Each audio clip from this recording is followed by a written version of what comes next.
This is Monday, the 28th day of July 2025. Good afternoon. Thanks for joining me in this video. Bandits collect 7.5 million tax from Katsina residents. Bandits collect 7.5 million tax from Katsina residents. Now, this tax that the bandits collected, when you hear about the bandits, however, they are talking about the terrorists. So they collected tax from a community at once, 7.5 million. And this 7.5 million is a part of the tax that these terrorists imposed on them. The terrorists imposed 50 million naira tax just from one small village that they are going to pay in 1 year. And guess what? These people are complying. This is not the first time, this is not the second time, this is not the third time. This thing started about 3 years ago. Some villages have been paying far back 2019. Now, this raises question to, do we still have government in Nigeria, or who is in charge in Nigeria? It's a very question that you've got to ponder and answer it yourself. Who is actually in charge in Nigeria? In a situation where the bandits have the audacity, the authority of mandating the residents to collect tax from them, the government are helpless, the people are helpless, you've got to understand that terrorists are in charge in Nigeria. There is no two ways about that. Now, we must stop shying away from the reality. It is time. See, we are going to pay heavily for the silence that we have been keeping. We are going to pay heavily for the way we shy away from the reality on ground. Nigeria is not a normal place. Now, about 62 communities, yes, we counted it yesterday. About 62 communities from the north to south, east to west are under the control of the terrorists. I'm not talking about the terrorists are just terrorizing the communities.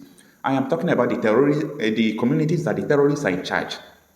They are in charge. They control the communities. Some of the schools, they have turned into their camps. This thing is happening in Nigeria. And if you come out on the news media, Nigerian, national televisions, you will see that they portray Nigeria to be a normal place. Nigeria is not a normal place. Now, when we talk about Nigeria cannot move forward with this structure, some persons think that we just come out to say what pleases us. No, that is not it.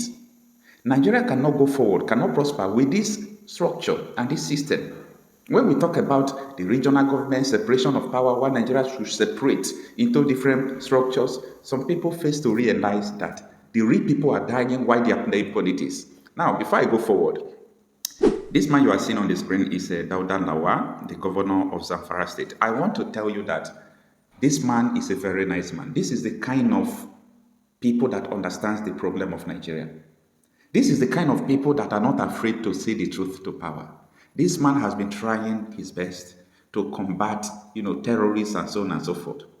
He's not afraid to expose people who are, carrying out all these terrorist attacks and their sponsors. By the way, you heard him going to Channels Television, Arise News TVC, saying that the Tinubu's defense minister states, Matewale, I'm sorry if I get the name wrong, the minister of defense state, that he is part of the people who are sponsoring all these terrorists and so on and so forth. But the man made a statement that, brought conviction about his own ideology. He is saying that if he is in charge of the security, operatives like the military, the police, that all this insecurity in Zamfara State will become the thing of the past. He said that he established, first line of defense, but at the end, they will be controlled by the police, by the military, that they know these terrorists, they know where they live, they know everything, but he's not in charge. A man who summoned courage, a sitting governor, he's not afraid whether he will lose his second term or not, but he have the courage to come and tell Nigerians, this is the way it is. So that is the kind of people I always respect. I respect them so much because it's not easy. All right, let us understand what Daily Post newspaper is saying in this article, that bandits collect 7.5 million tax from Katsina residents. Now, the article reads that residents of Yanshuni village in Bakori local government area of Katsina State have made part payment of 7.5 million to a bandit leader known as Kwashen Gawa. This is part of the 15 million tax he imposed on them. So the terrorists imposed 50 million tax on the residents and they have made the part payment of 7.5 million. This is your tax or your life. Now, let's continue to understand what is unfolding. This was revealed by security analysts Katsina in a post on X on Sunday night. According to the post, the payment was made on Saturday evening during a protest along Bakori Funtua Road. And I believe that Nigerian police and military are monitoring what is unfolding, and they are keeping quiet about it. Now, Bakar Sen said the bandits leader had demanded 50 million from the villagers. And this is what he said in quote. Yesterday evening, amid protests on the Bakori Funtua Road, Yanshoni residents in Bakori local government area, Katsina State, paid 7.5 million to bandit leader Kwashen Kawa, half of a 50 million tax imposed on them. The rest is due after harvest, Bakastan wrote. Do you understand that after we harvest their farm produce, they will still sell and pay back their tax? And all these things that are going on, the Nigerian government are keeping quiet. Of which I know most of the government agents, they are colluding with the terrorists, okay? They are colluding. This is not allegedly. The evidence is there. It is written bold over the places. Now, authorities are yet to issue an official statement on the incident as at the time of filing this report. So what do you want authorities to say? They know these people, they know the bandits, they know how they operate, they know everything that is going on. But the problem is they can do nothing. They don't have anything to do. By the way, if I'm seeing all these things going on, I blame the people who are still supporting the government that are killing them.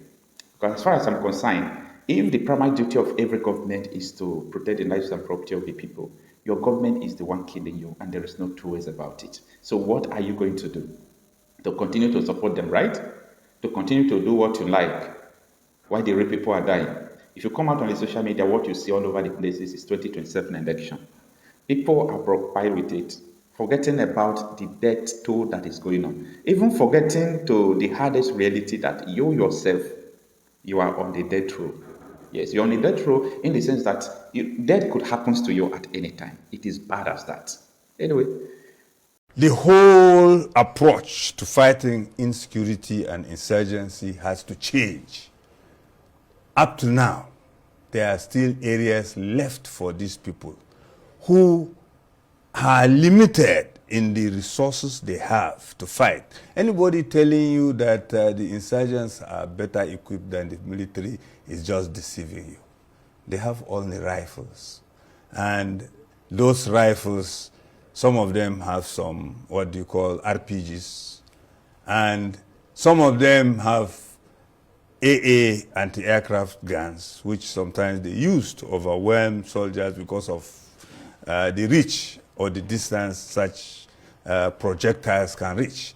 But the military has much more. We have an air force which they don't have, and we have intel which they don't have.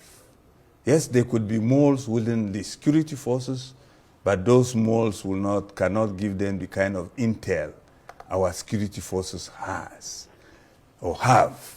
So, the methodology for fighting crime has to totally change. You can't just keep military forces in locations and then expect them to just be protecting people when they are attacked, rather than going after the attackers. There are so many camps in Nasarawa where Benue is attacked, where Plateau is attacked, where Southern Kaduna is attacked, and where Taraba. All majority of these camps are in Nasarawa state. The military know where they are. The security forces know where they are. Rather than waiting for these people to attack, they are supposed to go and clean them up. Up to today, as we are talking, we are here. This evening before I came here, Goza was under attack. Are you saying that the military, the security forces don't know where the attackers were before they came to attack Goza? As we are talking, Dambua to Biu has been left completely for Boko Haram. Are we saying the military don't know where the attackers are, where the Boko Haram is located? So the security forces have always known where the perpetrators of these evil stay. Lately, just a few days ago, there was a meeting between insurgents and some security forces, and the security forces accompanied them. It was videos and it was trending.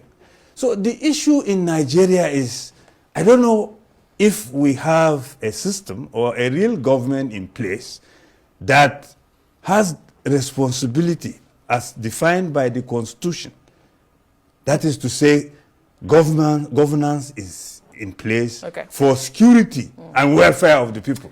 I don't think that applies in this country. But you do know that every trending video is not factual. I just have. I do know that. Okay, I do know strongly so, that many things are cooked up. Yes. Because in this day and age, you can use AI to generate anything. And the military has been warning about that. Yes, about misinformation and misleading videos. But the truth is, you cannot have a meeting and then it will slip. Okay. All right.